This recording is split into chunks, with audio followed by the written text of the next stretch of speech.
मृदंग ताल ललित गति से जैसे ही कीर्तन किया गया, कीर्तन में दो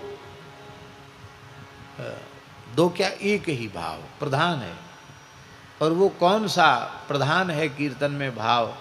वो है करुण रस, करुण भाव, करुण रस कीर्तन में प्रधान है।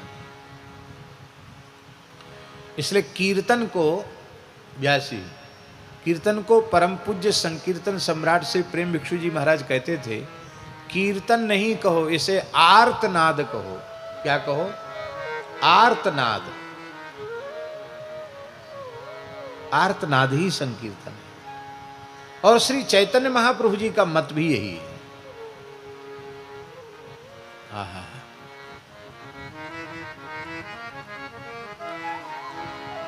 नयनम गलदश्रुधारया बदनम गदगद रुद्धया गिरा पुलकैर निचितम वपुः कदा तव नाम ग्रहणे भविष्यति। हे नाथ, हमारे जीवन में ऐसा कब भाग्यशाली क्षण आएगा जब आपके नाम का संकीर्तन करते ही हमारे नेत्रों से अविरल अश्रुधारा बहने लग जाएगी, कंठ भराएगा, हृदय भराएगा, शरीर पुलकित हो जाएगा। आहा, भगवान का विरह है सबको, सबने प्रेम से की। इतना अद्भुत कीर्तन हुआ महाराज जी, गिरिराज जी की शिलाएं पिघल करके बह गईं। व्यास जी, कुसुम सरोवर क्षेत्र में गिरिराज जी का दर्शन नहीं है, नीचे हैं, ऊपर नहीं है। हमारे महाराज जी कहते थे क्यों नहीं है? ऐसा कीर्तन हुआ कि वहां गिरिराज जी की शिलाएं रसरूप हो गई, बह गई, पिघल गई, दिव्यत हो गई, और वहीं से जो प्रीति रस की धारा उत्पन्न हुई उसी को उद्धव कुंड कहा गया। और लता गुल्म के मध्य से उद्धव जी संकीर्तन करते हुए प्रकट हो गए। बोलो श्री उद्धव जी महाराज की। और श्री उद्धव जी महाराज ने भागवत जी की कथा आरंभ की है। उसमें गोपियां हैं, भगवान श्री कृष्ण की रानियां हैं, बज्रनाभ जी हैं, ब्रजवासी हैं, राजर्षि परीक्षित भी वहां उपस्थित हैं। पर परीक्षित जी पूरी कथा सुन नहीं पाए, उन्हें बीच में ही आवश्यक कार्य से बुलावा आ गया, जाना पड़ा। बड़े रो रहे थे, कथा के बीच से मुझे क्यों जाना पड़ रहा है। उनके कथा प्रेम को देखकर उद्धव जी ने आशीर्वाद दिया। नंद नंदन रूपस्तु श्री शुको भगवान ऋषि श्रीमद् भागवतम तुभ्यम श्राविष्यत्य संशयम। नंद नंदन श्री कृष्ण सुखदेव जी के रूप से प्रकट होकर तुम्हें श्रीमद् भागवत श्रवण कराएंगे। और ऐसा ही हुआ। सुखदेव जी ने परीक्षित को कथा सुनाई। बहुत ध्यान दें, लोग यही समझते हैं कि सबसे पहली कथा भागवत की सुखदेव जी ने सुनाई, लेकिन नहीं, भागवत जी की सबसे पहली कथा उद्धव जी ने सुनाई, और ब्रज में सुनाई, ब्रज में भी कुसुम सरोवर पर सुनाई।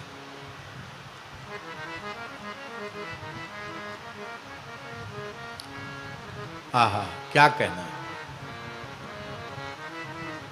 भागवत जी का प्रथम प्राकट्य ब्रज में है, और दूसरी कथा फिर सुखदेव जी ने सुखतीर्थ में सुनाई। कथा का फल क्या हुआ?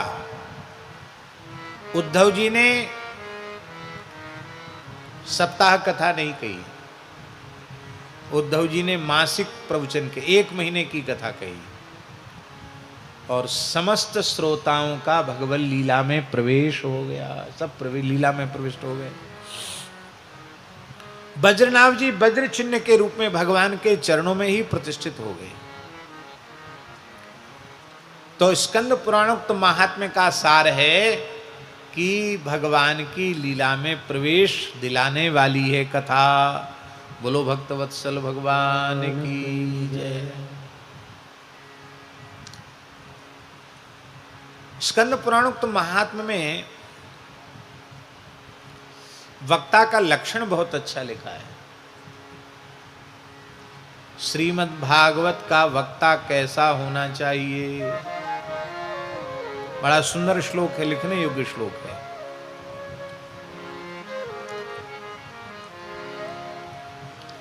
भगवन्मतिरनपेक्षः सुहृदो दीनेषु सानुकंपो यः बहुधा बोधन चतुरः वक्ता सम्मानितो मुनिभिः।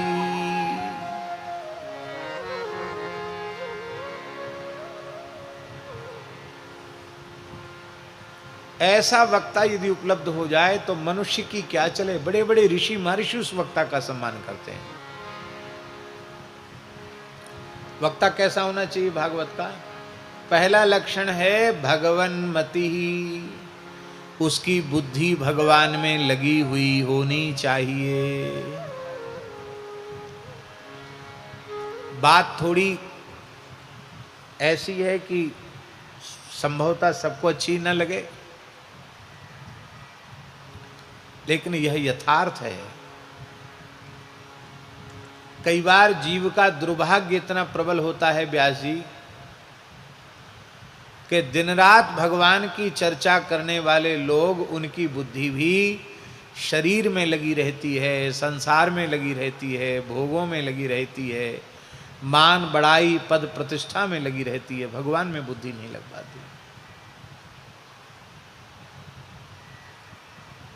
कथाओं पे कथाएं लगातार कह रहे हैं पूरी दुनिया में, लेकिन बुद्धि भगवान में नहीं लगी। बुद्धि भोगों में लगी है, या धन संपत्ति में लगी है, मान बड़ाई पद प्रतिष्ठा में लगी, भगवान में बुद्धि नहीं लगी। भगवान में बुद्धि लगी हुई होनी चाहिए। सबसे ऊंचा लक्षण भगवन्मति ही। भगवान में बुद्धि कैसे लगेगी?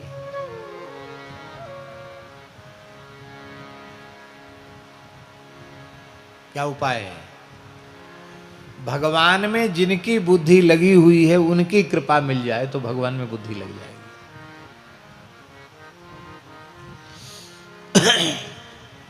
श्री तुलसीदास जी, सूरदास जी, कबीरदास जी, मीराबाई,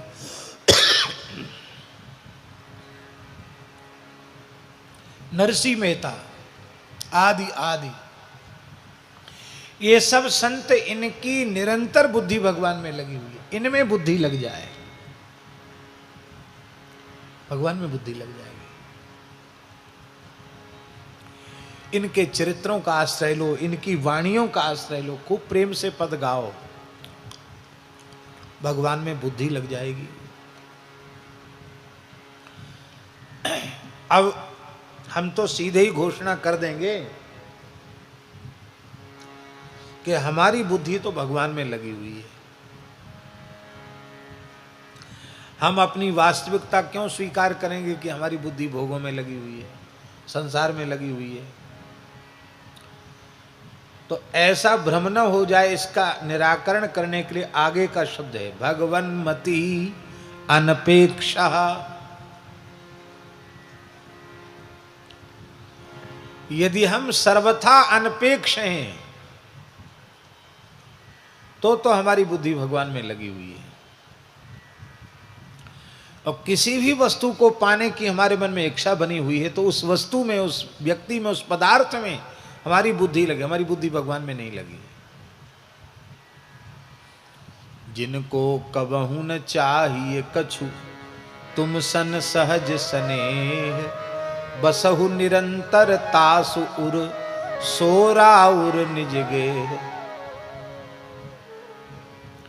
इसलिए भूलना पड़ जाए हमारे जैसे लोगों को, इसलिए अनपेक्षा।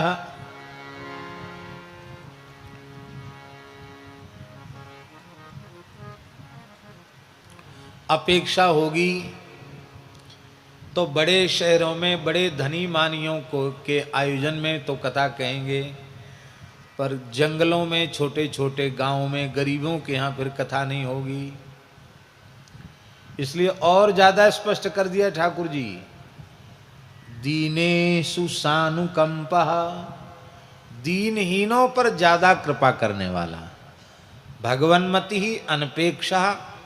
तीसरा लक्षण सुहृदा, सबका सच्चा हित ऐसी, सब जीवों को भगवान मिल जाए ऐसी व्याकुलता जिसके हृदय में जगी हुई है। चौथा लक्षण है दीनेषु सानुकंपः, दीनहीनों पर विशेष कृपा करने वाला। कहते ऐसा वक्ता उपलब्ध हो जाए तो मनुष्य की क्या चले। वशिष्ठादि ऋषि भी, बड़े बड़े महर्षि भी उस वक्ता का सम्मान करते हैं। हमारी अपनी दृष्टि है, हम जब इस लक्षण का वर्णन करते हैं तो पूज्य सद्गुरुदेव श्री भक्तमाली जी हमारे ध्यान में आ जाते हैं। भगवन्मति ही अनपेक्षा सुहृदा दीनेषु सानुकंपः। परम पूज्य श्री बक्सर वाले महाराज जी ध्यान में आ जाते हैं।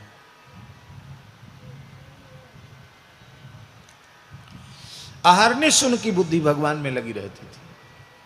शारीरिक से कई बार बहुत अस्वस्थ होने पर भी उनकी बुद्धि शरीर में नहीं, भगवान में ही लगी रहती है।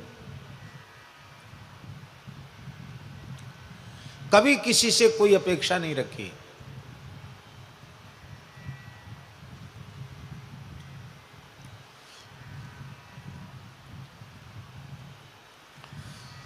करह वाले श्री महाराज जी के एक शिष्य थे, बड़े धनी मानी आदमी थे। करह बिहारी सरकार अनंत श्री संपन्न पूज्यपाद श्री रामदास जी महाराज, उनकी आज्ञा से मामा जी ने उनकी कथा स्वीकार की। पर उन्होंने कहा कि आपको प्रतीक्षा थोड़ी करनी पड़ेगी, क्योंकि दूसरे लोगों को हम वचन दे चुके हैं, इन तिथियों में कुछ दिन प्रतीक्षा करें।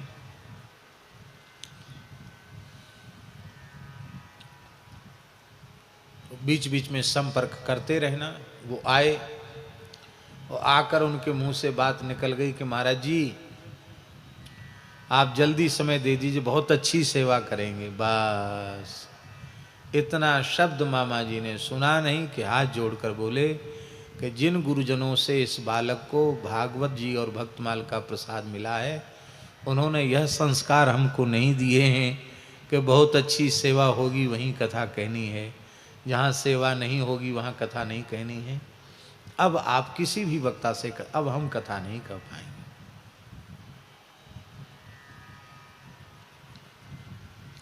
होता यह है कि जहाँ बढ़िया कछु अच्छू मुलबे जिरबे को होए, वहीं लोग कह देंगे हाँ भाई इनको तो समय पहले दे दो। ये तो ठीक है, तुम ध्यान रहो, लाइन में लगे रहो, कभी हो जाएगा तुम्हारा।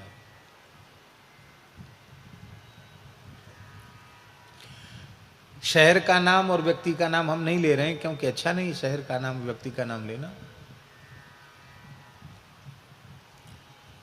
उन्होंने फिर महाराज जी से कहा, करह महाराज जी से, गुरु जी से, महाराज जी मामा जी ने मना कर दिया।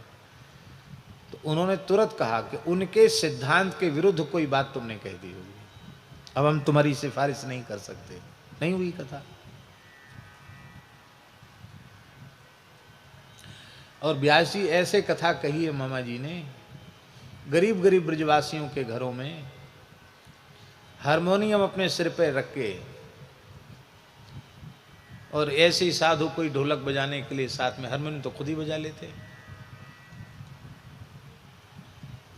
ट्रेन में सफर कर रहे हैं, रिजर्वेशन नहीं है, बीच में जगह है, वहीं गमछा बिछाया, वहीं लेट गए।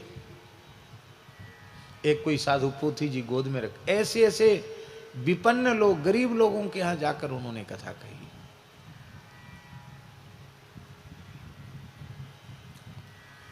दीनों पर कृपा कैसी। श्री सीताराम विवाह महोत्सव बक्सर में कोई अत्यंत निर्धन ग्राम्य महिला आई और वो अपने फटी पुरानी साड़ी पहने थी, उसी के आंचल में मुश्किल से पाव भर चावल होगा, 2-4 आलू होंगे, उनको लेकर के वो खड़ी थी कि ये भी हमारा किशोरी जी के विवाह में सम्मिलित किया जाए। और उसको कौन ध्यान देने वाला, कार्यालय में उसको कौन कहे कि मैया तू आ बैठ जा। पूज्य बक्सर वाले मामा जी की दृष्टि पड़ी, उन्होंने अपना आंचल पसारा और कहा मैया किशोरी जी के विवाह में लाई, ला दे दे।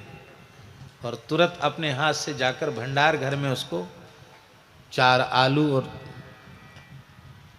मुश्किल से 250 ग्राम चावल वो दे के आए और कहा ऐसे ही दीनहीनों के सद्भाव से किशोरी जी का विवाह संपन्न होता है। यह है सुहृदो दीनेषु सानुकंपोया। क्लिष्ट से क्लिष्ट विषय को सरलता पूर्वक समझाने वाला ऐसा वक्ता मुनियों के द्वारा सम्मानित होता है। वक्ता श्रोता 2 प्रकार के होते हैं, कृष्णार्थी वक्ता, कृष्णार्थी श्रोता, और धनार्थी वक्ता और धनार्थी श्रोता। उद्धव जी महाराज कहते हैं कि वक्ता श्रोता दोनों एक जैसे होने चाहिए। वक्ता है धनार्थी और श्रोता है कृष्णार्थी। तो उद्धव जी कहते हैं उभयोः वैपरीत्येतु रसाभासा फलच्युति। रसाभास हो जाएगा, फलच्युति हो जाएगी।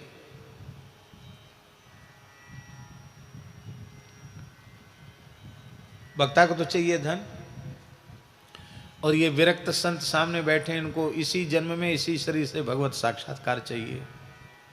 वो संसार तो पहले ही छोड़ दिया, तो उनकी इच्छा की पूर्ति नहीं होगी।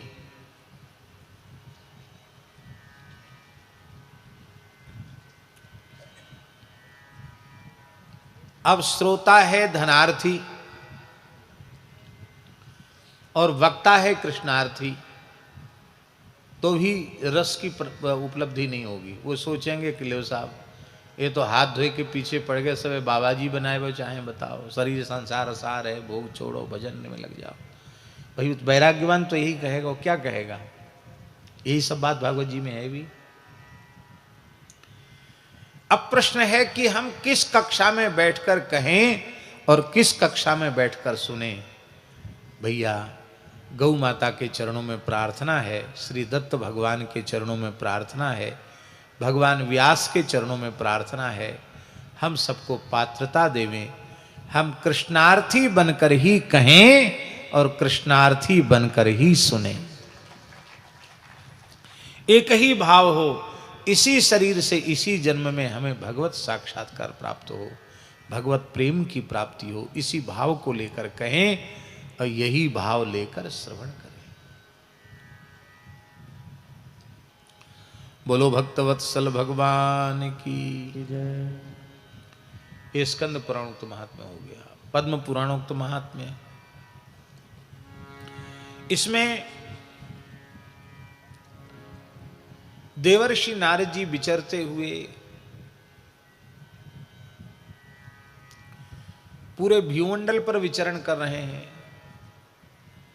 बड़े बड़े तीर्थों में जाते हैं, लेकिन सर्वत्र उन्हें भयंकर अशांति दिखाई पड़ती है। उनको लगता है कि कलयुग के प्रचंड दावानल में सारे साधन ही भस्म हो गए हैं। कली दावानले नाद्य साधनम भस्मतांगतम। घबरा गए नारद जी, इतने जल्दी समय बदल गया। तो यत्र लीला हरेह अभूत, जहां अभी अभी ताजी ताजी लीला हुई है, ज्यादा पुरानी बात नहीं है, आज 5,500 वर्ष हो रहे हैं, उस समय तो बहुत कम समय था। तो चलें वृंदावन चलें। नारद जी जैसे ही वृंदावन में प्रविष्ट हुए, बड़ी शांति मिली। आज भी कुछ वृंदावन की ऐसी अलौकिकता है कि वृंदावन की परिधि में प्रवेश करने से ही चित्त में एक अलौकिक प्रकार का आह्लाद आनंद भीतर से अपने आप प्रकट हो जाता है।